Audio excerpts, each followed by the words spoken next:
Anyway, I have a happy duty to perform, but before I perform the happy duty, I want to just do some quick housekeeping things. Number one, I did want to introduce the new members of the executive committee that were elected this past Thursday. So if you are here, please stand. Irene Yoon. I know I saw you, Irene. She's over there trying to get away. I just introduced you, Irene. As a new executive committee member. And Karen Stansberry Beard, I did not see here. I'm not sure she's here, but Karen Stansberry Beard's our another new EC member. And I'm also happy to introduce our new president-elect, Carol Mullen.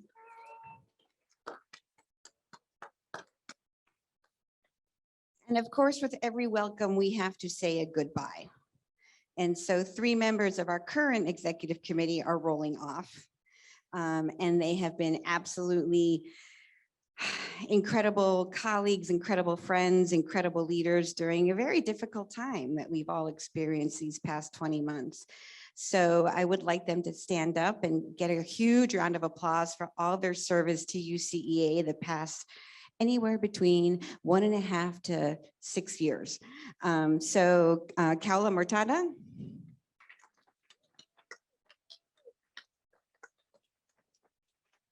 AJ Welton, I'm not sure AJ's. Oh, woo! And Gerardo Lopez. Woo.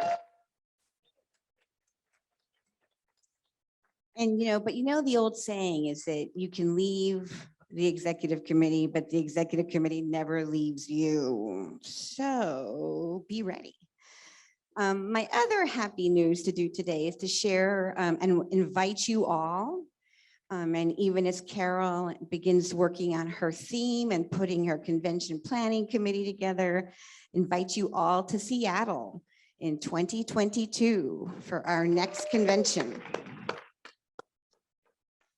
So, start working on your coffee, exactly. Coffee, skies, mountains, ocean. It's going to be amazing. Now, the equal parts happy and sad moment is to introduce, well, not to introduce Bill. I mean, because, Bill and I have been connected at the hip pretty much for the past year. Again, as we've navigated lots of choppy waters, not just in the country, but in UCEA. And Bill we've been walking hand in hand.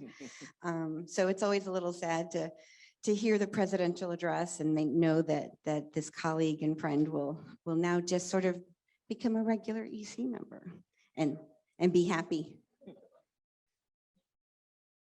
I was going to say something else, but then when I walked in, I heard that Bill had Guantanamera playing. And I was like, oh, this is perfect. Because Guantanamera starts with, Yo soy un hombre sincero. Yo soy un hombre sincero. I am a sincere, honest man. The translation's a little, but that I'm a man who is sincere. From de donde crece la palma, from where the palm trees grow. And I forgot the rest of it. Who else knows the rest of this? Oh, then, and antes de que muero, before I die, I quiero tirar versos al alma. I want to throw down some truth. And I thought that was perfect because that is what Bill, that's who he is. That's what he's going to do today to all of us, inviting us in this circle, which already is a unique part of what he hopes to walk us through. And more important than anything, Bill is un hombre sincero. So on that note, Dr. Black, I pass it over to you. Thank you. Woo! Am I live? I am live. So welcome. Thank you for coming. I'm humbled by the opportunity to be with all of you today. These have been extraordinary times since we last were together in person in New Orleans. And I did say New Orleans. In the spirit of the adaptations many of us have made in our lives since we were last together, I've chosen to try an alternative format today.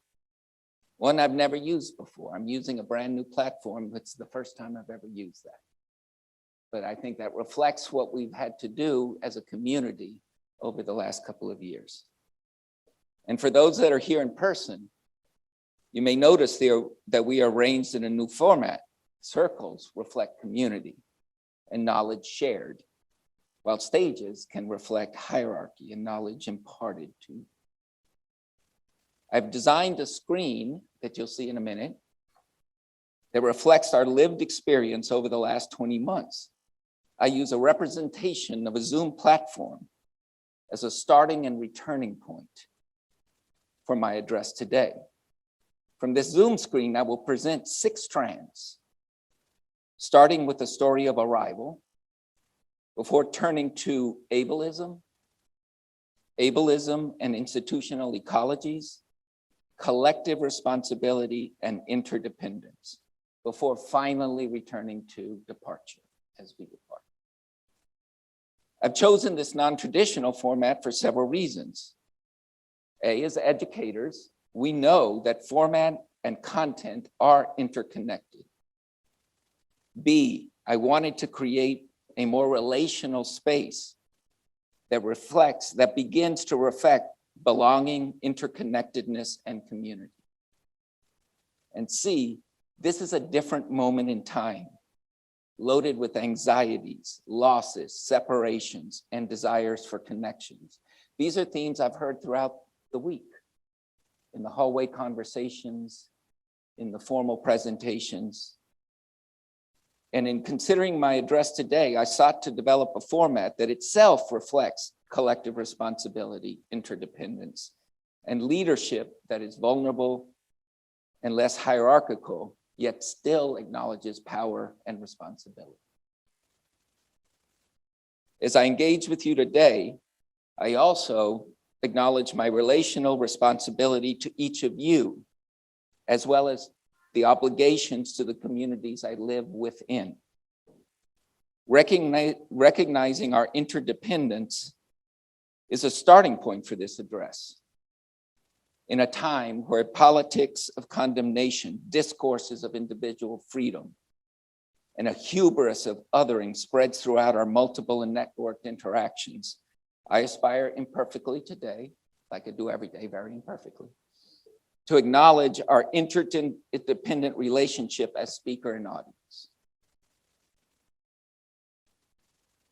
As an able-bodied, cisgendered, straight, white male socialized to value independence, one of the great gifts that I'll speak to today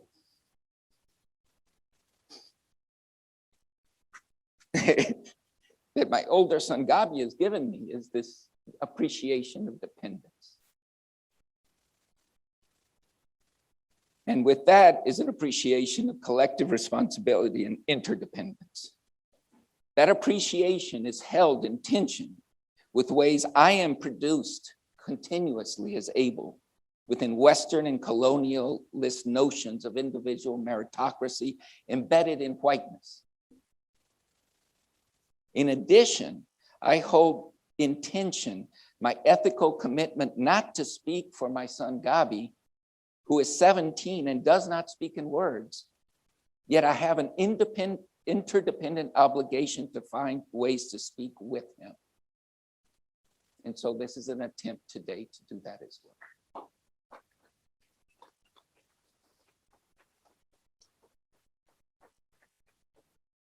So as we convene here today, I wish for you to consider ways ableism is central to the way we organize schools. My colleagues, Josh Bornstein and Holland Montessori write about, and we organize school around ability in ways that intersect with race, class, gender, and sexual orientation. The dominant frame for disability positions ability differences in education as problems that need assessment, diagnosis, and repair. Most of our social systems, including education, are founded on these normative notions. Living within these powerful and often unexcavated normative frames, we prepare school leaders to efficiently organize schools around ability. And we have ableist manifestos to help us do this. They're called standards. Consider who gets to define the standards, who benefits from the standards, how standards that claim to create equal access rely on those who do not meet the standards to propel them up and forward. In a hierarchy, standards and the accompanying notions of professionalism can serve to reify notions of what is normal, and it is the deviations from the norm that then allow us to produce ability and disability. Kozlowski and colleagues remind us that leadership positions go to individuals who have accumulated sets of competencies defined within status that provide access to accumulate these status markers. Therefore, accumulated social, political, situated knowledge and practices then permits entrance into a community of practice bounded by specific sets of professional standards and norms. Entrance confers able status. Today, I also ask us to interrogate and consider the ways we reside within academic institutional ecologies layered with deeply ableist assumptions. We are often constructed as individual stars. We are evaluated for our individual accomplishments and not for our collective responsibility. In this context, disability is often hidden and continually placed on the margins, as ability is celebrated in our rituals of annual review and tenure and promotion. To work within and against ableism in these institutional ecologies, I ask you to consider the ways we can center collective responsibility and interdependence in ways that recognize that ability, which can be good, recognize ability, but do not produce ableism as we do this. So, how did I get here? So, as you see on the screen, I'm trying for the very first time a new platform, and I've reproduced a Zoom screen with the 6 strands that are there. Now we'll start with, if I can do this, arriving. And I will tell some stories around this, and if I falter a bit, please help me. So I'll start this journey with some of the people that are in the room here today with me right now. In January of 2005, I started my journey as a professor at Indiana University. We moved from Austin, Texas. I do remember my partner and wife saying there are 2 temperatures in Indianapolis in January. There's cold and there's a descriptor cold. By February, our son, who had been born in September, we had found a pediatrician, gone to the pediatrician. We'd had some issues with him feeding, and had gone to the pediatrician, walked out of the pediatrician's office, and the pediatrician, in front of everyone, said to my wife, "I have a sneaking suspicion he's not normal." And so so we went and got genetics testing and went to Indiana University. And I remember I was sitting in our rental house right next to the White River, this rental house with this old kitchen. And Jessica and Gabi had gone out looking for a home, to buy a home that day. And I got this phone call. And in the phone call, the pediatrician said, your son has 18p minus syndrome. So think about this. The whole syndrome is listed by its genetic code. and then started using terms like mental retardation, delayed learning, short stature. And not only did he have 18p minus, he had 18p minus isochromosome Q, which means some of the short leg of the 18th chromosome had an extra long leg, and there were only 2 cases of this in the literature. And the geneticists that have been doing this for 50 years, this is only the second one. The other one did not come to term. So one of the ways we've talked about it is Gabi chose to come to us. He was born blue from 3 days of putsy labor, but he came to us. And so as I sat there that day, I called Jessica to come back, and we didn't, she was out, and as I was waiting there, I turned on the radio and I heard this song. And in this song, I'll talk about this song, but in the song, at the very beginning of the song, the first recording, because this song was recorded in one take at 3 a.m. And in this version, I don't have it, but if you actually listen closely, the song says, "This one is for God." And I'll tell you that story in a minute.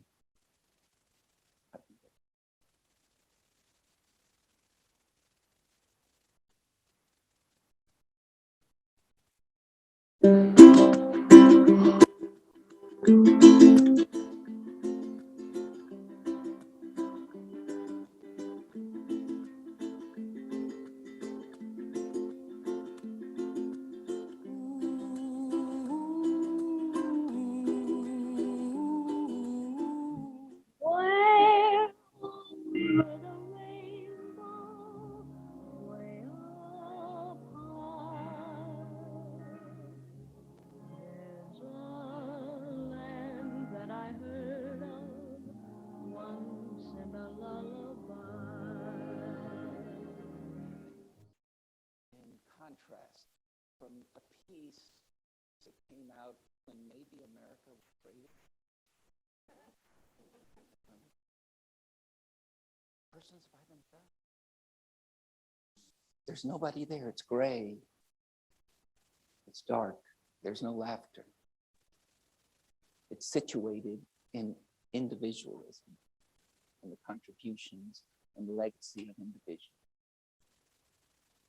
And within our own family, what's interesting, my son David saying, this is the same time Ita was born. Well, Ita, you know, 8th generation white person from the United States. And then I now live in a multi-generational household, Ecuadorian immigrant parents, and we all live together, right? So even within these two, I see resonances at this intersection of the different cultures within our households. So let me introduce you, right here. Oop, I don't want to get you, Monica. There we go. Bottom left. That's my son. So one of the things that strikes me, if you look at what's up there, they put a little arrow next to what is deficient, right? He's got a deficiency of the 18th chromosome. And this is a representation that has a long history when we think about the use of measurement in education, tied back to the beginning of eugenics and the ways in which we create measurements to stratify, to classify, to create margins around people.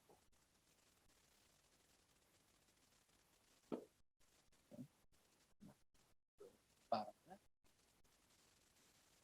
Up, top right.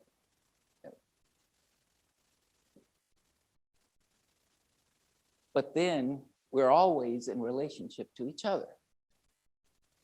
So that's Gabi, and that's what we did during the pandemic, just about walk every day, and that was our curriculum, because for kids with significant disabilities in our own household, it was dramatically different. The dual systems where my 10-year-old got really good at engaging, did fairly well, whereas my 16, 17-year-old, we had teachers that would literally not show up and would say, well, I've got another job I have to go to.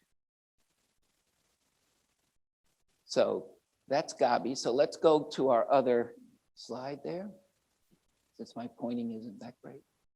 So this leads me into helping us to think about the different conceptions of disability and ableism. As we think about what's usually called the medical model focuses on what's deficient. And I want to hold this in tension too, particularly these days, right? I'm not saying anything anti-science. Science is exactly what we need right now, right? But how do we interpret and implement what we know from that? So the scientific method usually say disability is a fixed category. It is something that's unchangeable, right? And nothing represents that more than the DNA that we see up there, right?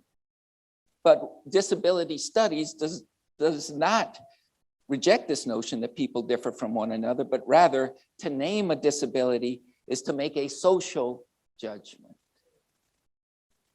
not a neutral or value-free observation.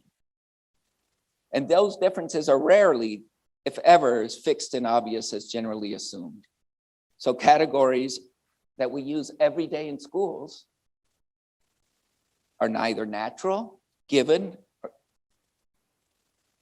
or neutral.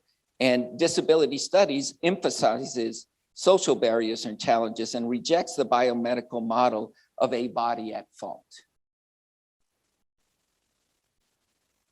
And if disability is not in the body, Norma Herrevales always talks about disability as always in relationship to others. It's always. And it comes from a long colonial history that I'll talk about in a bit, in which we demarcate these differences. Arturo Artiles talks about the way we do disability as the molding of incompetence with ephemeral tainted categories. Instead, disability activists say disability is an asset and a different way of being in the world. And there are many, Holly Mackey's work, right, that talks about disability as a relationship in community, of being with others. It is not in a hierarchy when we look at indigenous communities. And so one of the interesting things as we're here together, I wanted to talk a little bit about how we use language around disability. So the history of using disability labels to mark disability as inferior and students with disabilities negatively in comparison to general education students created the need to reframe language. So conceptualizing disability as a deficit led many to argue for person-first language. Right? It's a child with autism. Since disability is taught as a deficit, that was the case because there'd been little opportunities to see disability as anything but a negative. But instead, many now in the disability community, it said that actually valuing disability, it's an inseparable aspect of identity and culture. And so as such, they begin with a disability-centered or disability at first identity mark. So as a way of beginning. So let's come out and out of this and go to our next strand. We've arrived.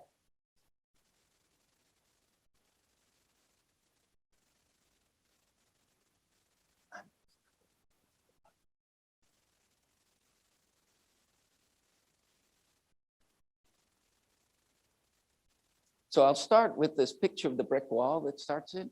Now go back to, I'd already said New Orleans. When I was a kid in New Orleans, I remember walking by this red brick wall, and it was this institution. And the institution is where the non-normal were. And I remember the feeling of just, without even knowing, socialized, that there was fear, right? This is the worst place you'd want to go for Halloween, right? This is a scary place behind that. And so if we even think of that moment is embedded in the history of Western civilization and Western culture. I tie it back even to Foucault's work on madness and the ability for societies to construct institutions to create differences. In his analysis is the beginning of modern Western civilization. And so these institutions to segregate people are fundamental to how power is flowed throughout colonial powers. And I think of that when I walk by that wall, or remember walking by that wall. And if we go now to bottom left, how many of people here know Arthur Miller, the playwright? Know of him? You know, I'm old enough now that was part of the canon when I was in school, right? To read, his work. And, Death of a Salesman was a biggie. Willie Loman was this empathetic character. People talked about Arthur Miller as one of these great playwrights that talked about the empathy for other people. And he was very courageous and progressive during the Red Scare and testifying in front of Congress against silencing artists, etc. But did you know when he died in his obituary, he did not have a son? His own son was not listed in the obituary. Daniel Miller, born the same year I was, not listed in his obituary. When he was born at 2 days of age, he was put in an institution. He was born down. Arthur Miller saw him 2 or 3 times in his life. So here's these ways in which ableism circulates. And at that time, right, the medical advice, what with science, it says separate. Separate. It is better for you. It is better for the child. So spent all his life until his father died, and in his father's own obituary, the literal erasure of a life coming out of the circulation of ableism and what is valuable. Now, let's see where we came in next. How about? Nope. Let's go back. See, this is what happens when you try something new.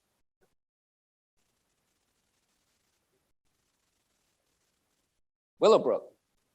Anybody heard of Willowbrook? So Willowbrook, in talking about the history of disability, we had this entire time in the United States, you either stayed at home, didn't go to school, or you were often put into institutions. In the 1960s and 1970s, there began a big push to deinstitutionalize people, to move them out of these institutions. Willowbrook in 1972, Gerardo Rivera, the same one, did this documentary. Other people in the disability rights community came out and said these conditions are horrific.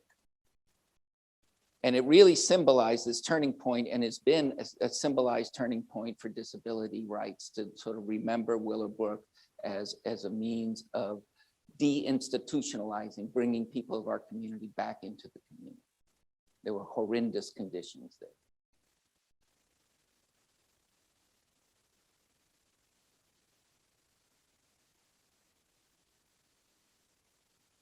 So what happened, think about institutions. Institutions were supported by a science of eugenics. Who's mentally deficient? Who cannot be in our community?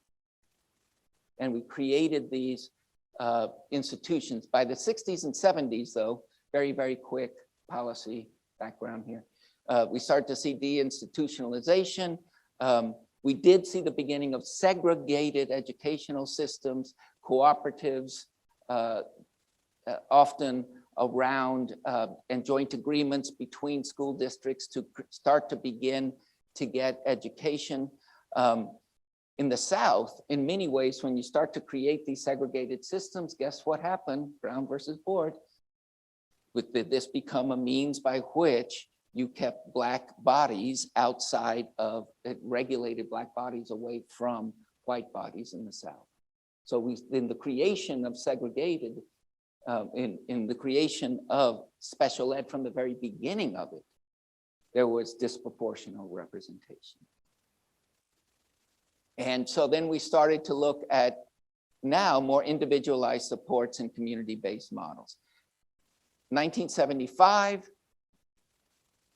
Education for All Handicapped Children Act, that's where you start to get what we see today. FAPE, free appropriate public education, least restrictive environment, and the individual education plan.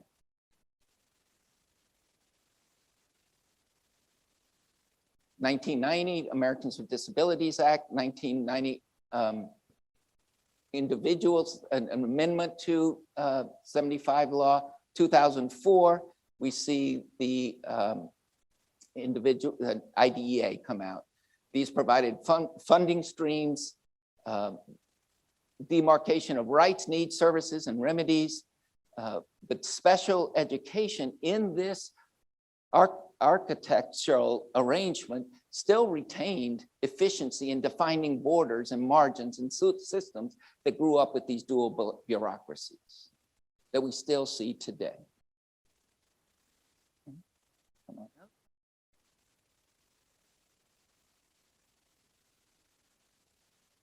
So when we have that, let's define ableism for a minute, just to go back to.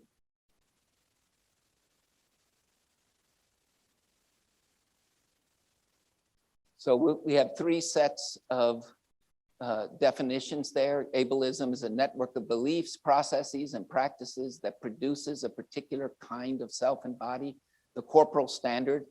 It's projected as the perfect, species typical, and therefore essential and fully human. Disability then is cast as a diminished state of being human. Ableism is everyone's business, not just because of some ideological imperative, but because we as living creatures, human and animal, are affected by the specter and spectrum of the able body. Therefore, it is critical that ableism stops being thought of as just as disability an issue. Ableism, the process of becoming able, imparts on the daily routines, interactions, speculations, and significantly imagination. We are all people affected by ableism. We are all impacted by ableist practices in the same way. Due to their positioning, some individuals actually benefit. They become entitled by virtue, often in our realm, academic ableism. And Kozlowski and colleagues talk about discrit reminds us that we live in a dominant culture that is ableist. Ableism travels within educational communities that focus on what? Repair, remediation, and exclusion.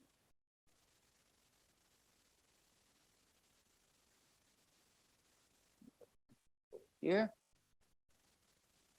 See, I'm still learning this.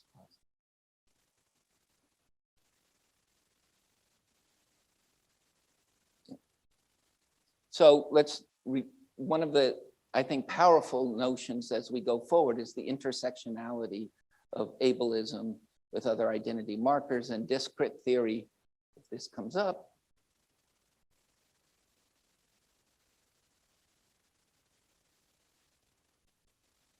Well, I'll just talk about it then. So discrit theory in particular is very much interested in the notions of these intersectional identities, that ableism is always intersecting with racism, with sexism, and that these systems produce those intersections. And in many ways, right, if you think about the medical model, the social constructivist model of disability that does that, if you take the social constructionist model and then think of critical race theory coming together, I'm oversimplifying, of course, coming together, it gives us discrit theory. And this calls upon us in many ways to think about the ways that we marginalize in intersecting ways. And some of the ways Mia Mingus, a disability rights advocate, talks about, in many ways, disability is the most intersectional of subject identities. And so as we look going forward, who is able to be disabled and, right? There are many ways in which we can consider ways that that occurs. All right, let's go back home to Zoom. And let's go to our ableism and institutional ecologies. So what we're trying to say is we move forward with our research, when we move forward with our leadership preparation, much of our work understanding the macro historical processes, but it is within institutional arrangements, often in our homes, in our home spaces. They are embedded in these ecologies in which we live. And those ecologies, if you look at things like special ed, you talk about variation from how services are delivered. What is inclusion? It varies tremendously. It varies tremendously from state to state, varies tremendously from district to district. It can vary tremendously from school to school. So as we think about our research, be thinking about how we are able to research and prepare people. So that first screen at the top, can anybody read what it says there and help me out? I can probably read it, but I'm trying to get audience participation. Okay, I heard it back there. Started in 1971. Do you think that's a historical artifact? The School for Trainable Mentally Handicapped Children. That's where my son attends. That's where my son goes to school. So why is that the case? What options do I have? The neighborhood school to go to, utterly unprepared to take him. This school has a great principal, who's our doc student, who's an advocate, who's trying to change what's there. But you go there, and why is it that this sign exists? 50 years after the very first legislation, which was actually the Rehabilitation Act that started to get funding for students. Why does this still exist? Those are ableist norms. Can you think of other identity markers where this would exist in certain ways? These are ableist norms that are circulating. And the principal, when she shows up, and I had a conversation with her sitting there right on the back gate, and she says, the staff says, ask me 2 questions when I came. How did you screw up? Because maybe you were put here because you screwed up as an exceptional education center. Or where do you think you're going? Because this is a stepping stone to another place. And as people in a place like Florida think about choices, we've got 55 charter schools. How many might accept my son? One. We've applied to 3, and none of them accepted him. But we've got choice, right? We've got choice. And then in the same district, we go to the corner, since I'm so, this institutional ecology in which we live. It's an interesting community called Gibsonton, right? Next to Tampa, which is established by carnival workers. Ringling Brothers had come down. This was the winter home, and what was considered back in the time freak shows. And so you go there, they have a statue of the tallest man in the world as you go in. Students that used to go to school called it, self-identified as carnies. In an art situation, and you know what the discourse has been for years that I've heard from my students? If you screw up, we'll send you to Gibson. And that had never been contested until very recently. So why is it that these things aren't even contested? Come on now. So as I think about institutional ecologies, I'm going to tell some more stories. Thank you for listening. You can leave if they're not interesting at all. So I use the passport because I felt as a parent from the very beginning, what I do with the school system is actually, I feel like I'm going to, coming up to the border. And we're always having to say, why do you want to have him enter here? Right? I'm asking for a visa into what we call regular education. And I felt that time and time again. And even when we first got there in Tampa and he was 3, there was a script already set. Anyone with this significant disabilities, right? There's another script set. So we always think about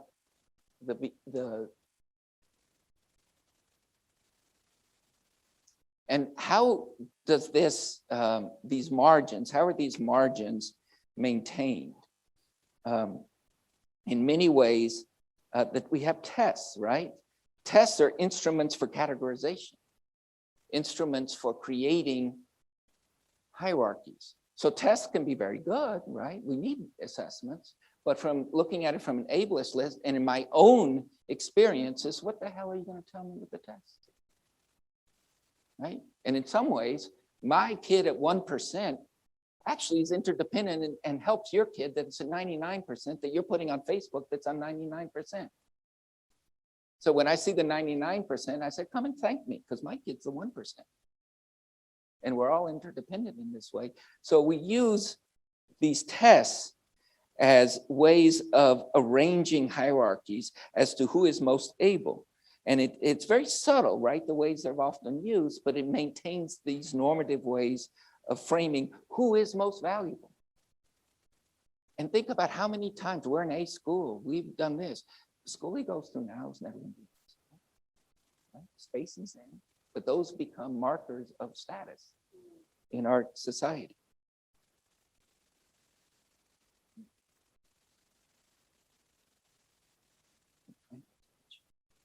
Questionnaires. This is the way, this is a ritual. We've had to do questionnaires as parents for years, and it becomes this ritual that remind us painfully of deficit. Every time we fill out a questionnaire as parents, it's deficit. They assume progress, and every time we do it, continuously reconstruct disability in our minds. And we do it because the systems require this standardized questionnaire. And that's the ecology in which the institutional ecology in which we live. All right, help me out. Which one haven't I done yet? That one. So we use these assessments to create categories, right? Right now under IDEA, these are the categories that are used and recognized under IDEA.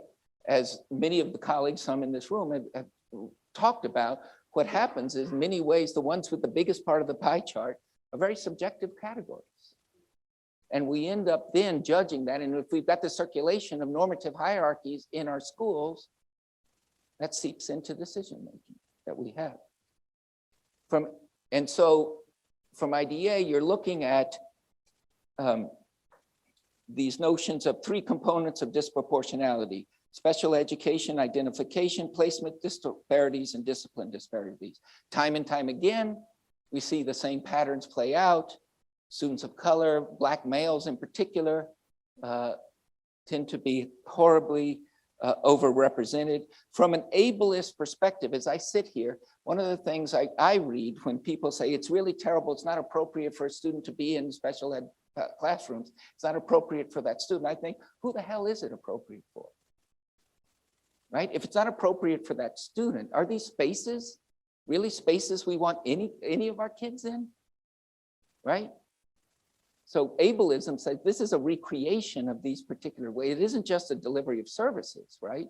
It's a recreation of these hierarchies. Secondly, as Cavendish and colleagues had said, disproportionality from ableism itself is bounded by whiteness, right? What's the standard of comparison? It's actually whiteness, but we often don't see that because it's disproportionate to what? So ableism for me is a lens to begin to deconstruct those notions. So let's move to higher ed. The wheelchair. As preparing for this talk, one of the things that was really interesting to me is that in our university, there's still a room over in the PE building with wheelchairs, goggles for blindness,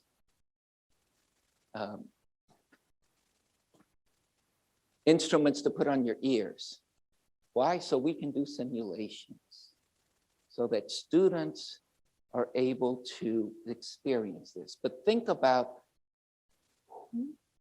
who does simulations on what? Why is it we're doing simulations on this? My own colleague coming in, seeing the students simulating on wheelchairs, playing, throwing things when her own brother has been going on a wheelchair. These become play toys, yet they are essential to the identity of people. In our own higher ed institutions, that people did not see that this was problematic and invested in tools to simulate.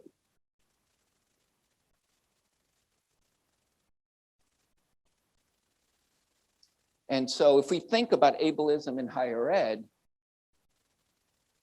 Brown talks about it's a regime of productivity, it's embedded in a regime of productivity benchmarks, effectiveness and excellence geared towards tangible outcomes and outputs in order to support a prestige economy of a university, standard, normative, fully able and abled being. In brief, ableism in academia is endemic.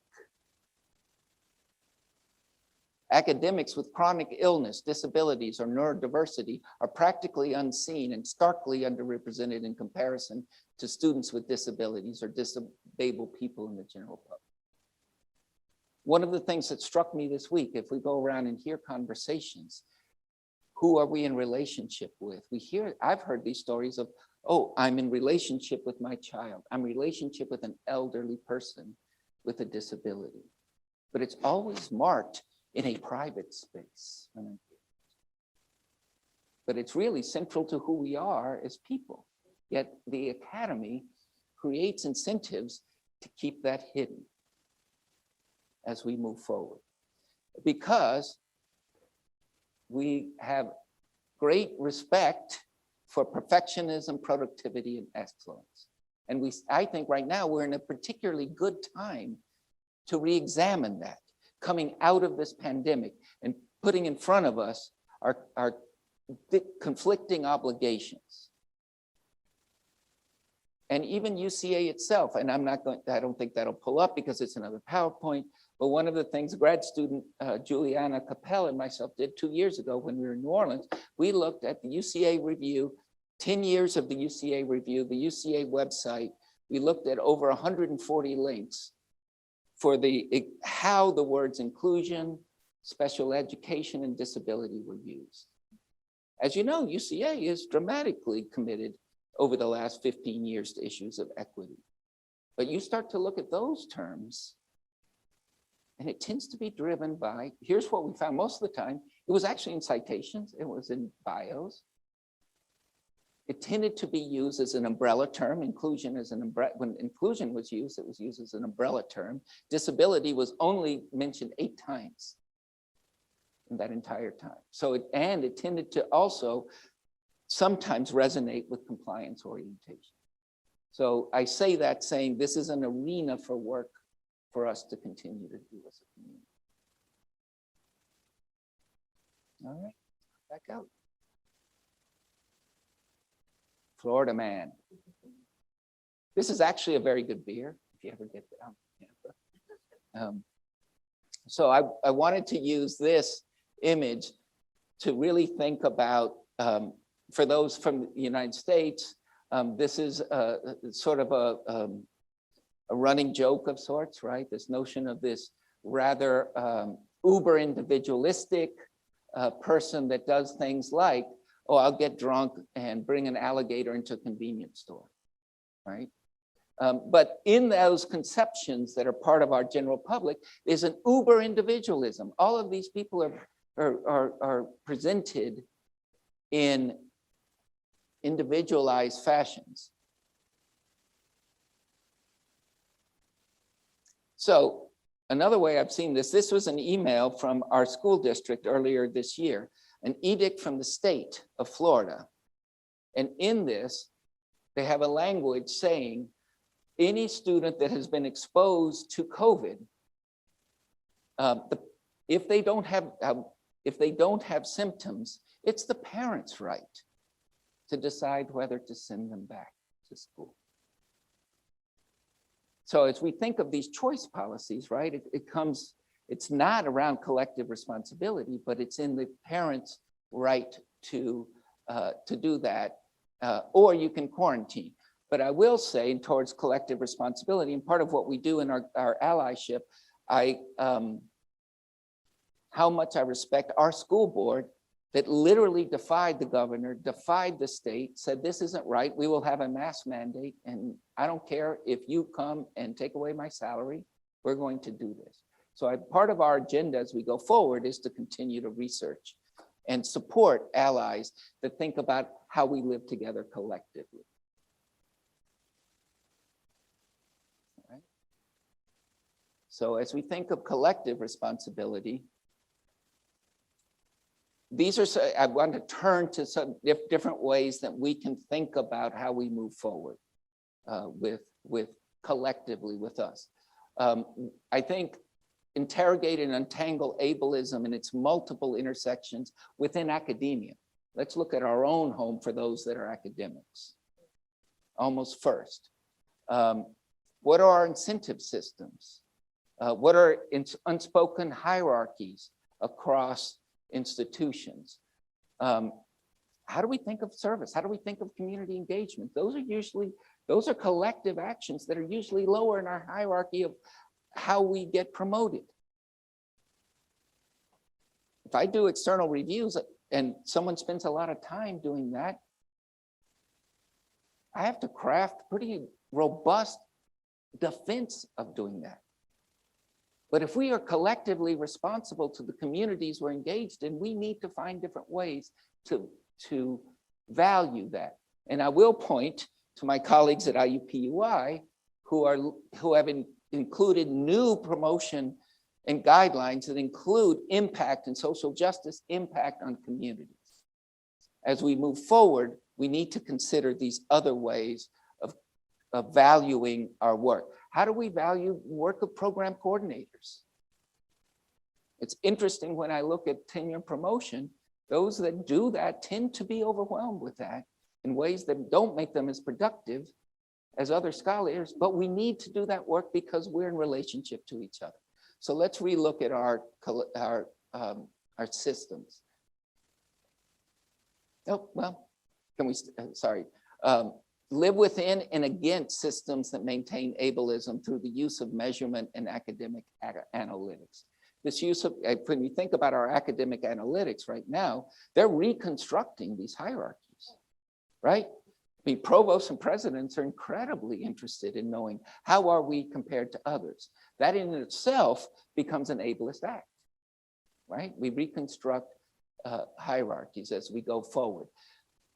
This is not anti-measurement, but let's ask questions about it, knowing that's embedded in normative institutional ecologies. Even within UCEA, as we move forward with our self-study, what are the hierarchies that we have within UCEA? Right? They're normed ableist hierarchies here. There's certain institutions that we think of as higher than other institutions. And UCEA is not what it used to be. We have 111 institutions with diverse intersecting impacts. Let's look at impact in different ways.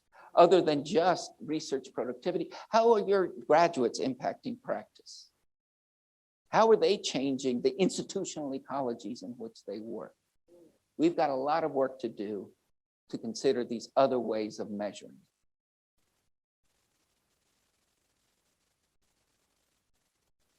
Capacity and access questions. Consider our collective responsibility to consider the great breadth, depth, diversity, and intersectionality in our communities. one of the ways to recenter assets and meaning making, reintegrate appreciative inquiry in organizing. Start with assets, right? Rather than start with deficits in our organize. Focus on human capacity and these multiple forms of diversity. Seek to excavate part of our own works is the ways we construct the margins. We're continually constructing margins rather than bringing people close, right? That's the othering process, right? We construct the other as further away from us, construct the margins so that they stay away from that. How do we support institutional arrangements that provide access and opportunity and train our leaders, as technically your current president has written about, Dr. DeMatthews, to use engage the tenets of discrit to recognize multiple student identities, teach about structural inequities, build solidarity, and channel resistance to all marginalizing conditions in society. This can be done in a more holistic fashion. And engage. Oh, yeah. So here's one example of how we might do it. In my own university, we've had a project in which students identified with intellectual disabilities go to college. That in and of itself deconstructs the norms of ableism, right? They're worthy of going to college. When you think of our universities are set up to exclude. That's called rigor, right? They're set up to exclude in many ways. So when we think about these particular programs, but be very attentive to the complexities of implementing. So in our program, a few years ago, they're aspiring to become, we're known as one of the fastest growing research university in the country, right? Our research productivity. So we look at metrics very closely, just like school leaders look at metrics very closely to consider who's a bubble kid, who isn't, right? Who is worthy of more resources. So in this particular program, they were about to cut the funding for it. Why? Because kids, young adults enroll in non-degree seeking classes. So therefore, the metrics of time to degree, time to the graduation are hurt. So therefore, they're not as worthy. So that's why I go back to our metrics and being very attentive to the normative hierarchies in which our metrics are interpreted and read. There's some really nice information on the ways that they have been doing that. And one of the big tensions is, do you actually create another bureaucracy? Because if you have bureaucracy, then you have them being stable within the system. But once you create that bureaucracy, you create a dual system outside of the system that's not as flexible. So they're revisiting what happened in education 50 years before in the K-12 system. And how do you do that? Okay. And let's go back to the Zoom page. And part of this is the call to really consider our interdependence. We live in these sort of ecological systems.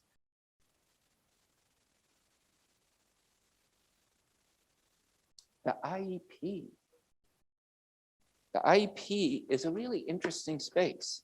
And I think that's a space to both research and consider in our training.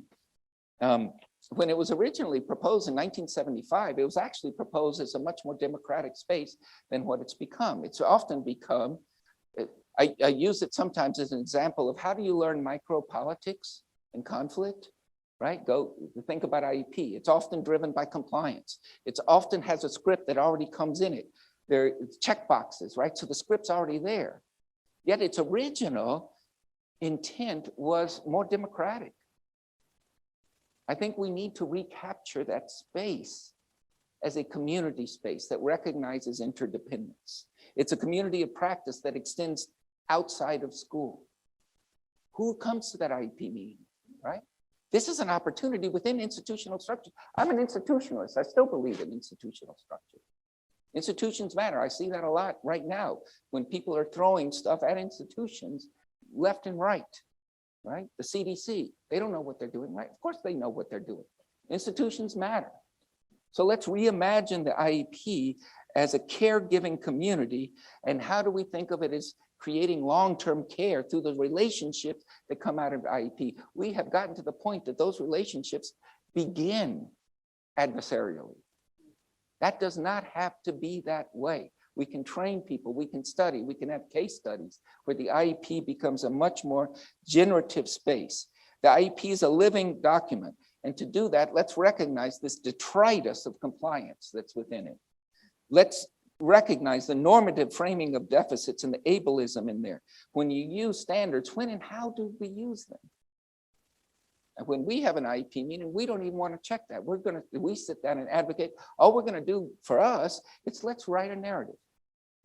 And we're not leaving until we as a community have a narrative that represents our son. I don't care about this check mark, and I will refuse an IQ test. That does nothing but recreate these hierarchies. And think about this notion of failure to achieve standards or benchmarks, which is what you do in IEP, is located within individuals in this system. The text, the rhetoric within it is already locating the problem in the individual. Rather than the systems that set up competitive sorting mechanisms that then produce these bifurcations and hierarchical bifurcations. Let's recapture the IEP.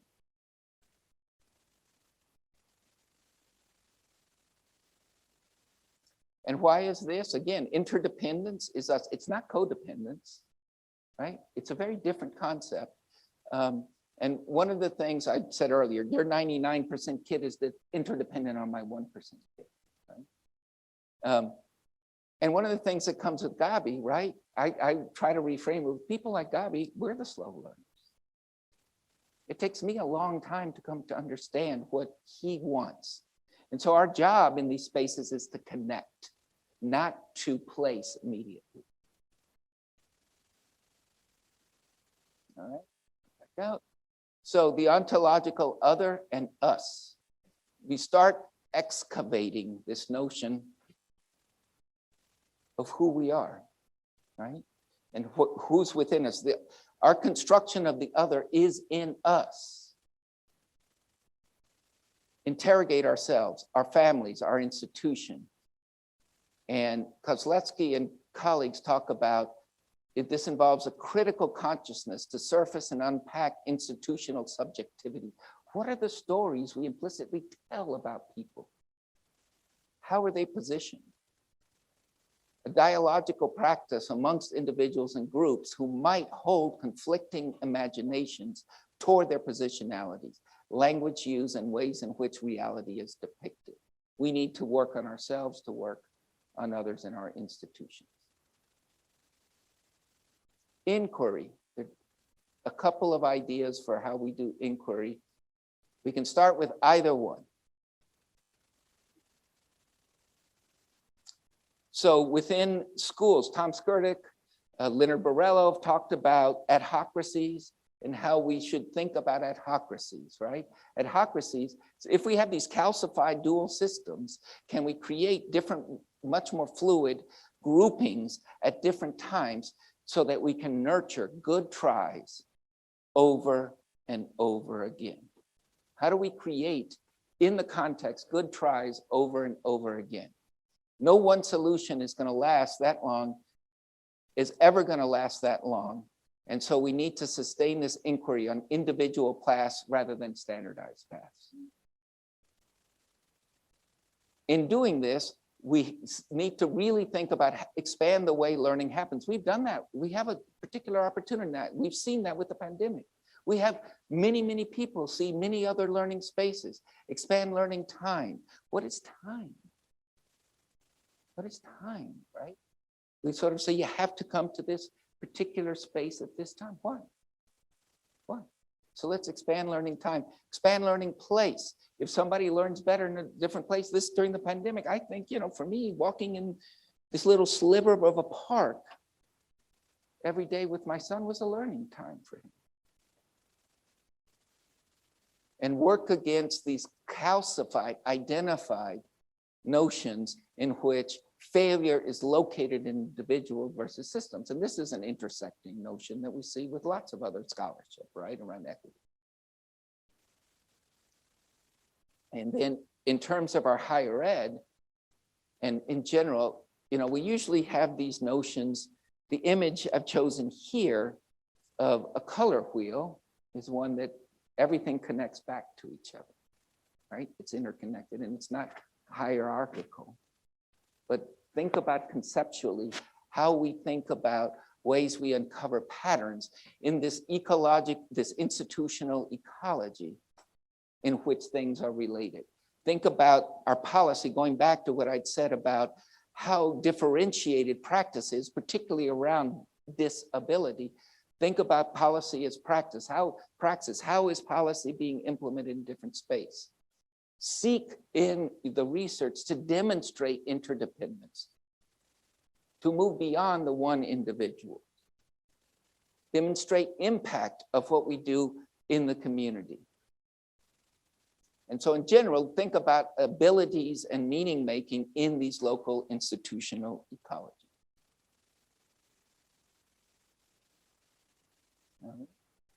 Let's go back. And so finally, we get to the part.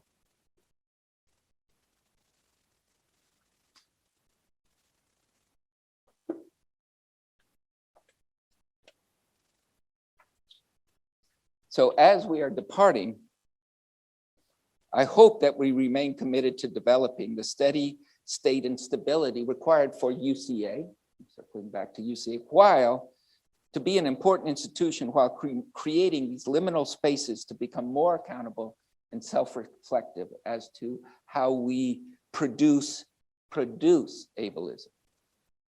And in this spirit, I proffer the following questions to consider.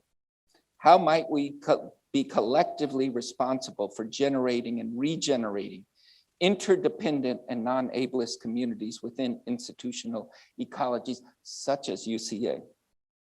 How do we reshape an organization in a way that embraces diverse interests while maintaining viability and legitimacy in a system still bound by existing commitments? And this can be the very strategic ways in which we help train others, right?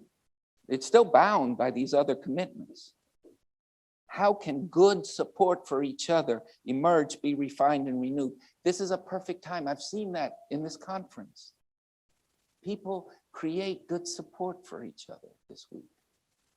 As we depart, think about doing that work of good support. How do we allow each other the grace to make mistakes? How do we renew and repair what will be inevitable breakdowns? How do we think of the optimal forms for our relationships between ourselves, and what roles do we play in those relationships? In the end, how do we want to be with each other? In Critical Disability Studies, a Knowledge Manifesto, Garland Thomas states that the human variations we think of as a disability are interruptions or departures from a standard script of human form, function, behavior, or perception that in contemporary thought we call normal. Perhaps in this moment, when we have all experienced isolation and mourning, we can envision a departure from the norm, from the standard way of doing things, and from independence.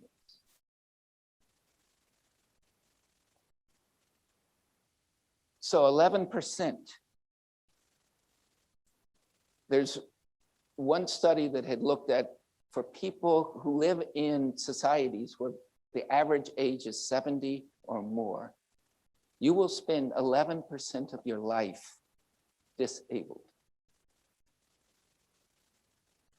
If we think about the community that are here, how many have family that we care for? How many yourself have disability? How many in this room that we do not know? Why is that the case? Why do we not know? So let's reconsider that. Because, let's go to the top, and we're almost done. So the antidote to Florida Man is Celia Cruz. So if you think of Celia Cruz, la reina de la salsa, Black Cuban woman that came out of Cuba, popular in Cuba, went to Miami, popular in Miami, still retained her popularity there, popular in Paris, known in New York, known everywhere. And so the story I'll have when I finish, it's a departing story, is when I left Lavoie about a month and a half ago, the school where my son goes, in Tampa, in an institutional ecology that has a long history of connection to Cuba. I pick him up, I turn on Lois Avenue, and it's one of these tropical big cumulus clouds that, in the afternoon start to get darker, the kind of humidity that's around everywhere. And I start down Lois going to my mom's house with him, right, our connection. And I turn on the radio, and as I turn on the radio, I drive by these streets called Matanzas. Matanzas is the province that Celia came from. Esperanza, hope, Havana. And as I turned it on, this song comes on from Celia that I'll end on in a minute. And And this was the very last song she recorded when she had cancer and was dying. She was disabled. And she's looking back on her life. And she says, ríe, llora, que a cada cual le llega la hora. Laugh, cry, every one of us, our time will come. And as we reunite today, thinking about what we've been through, I want us to laugh, cry, think about how we will continue to live our lives. Thank you for the honor of serving as your president. Celia.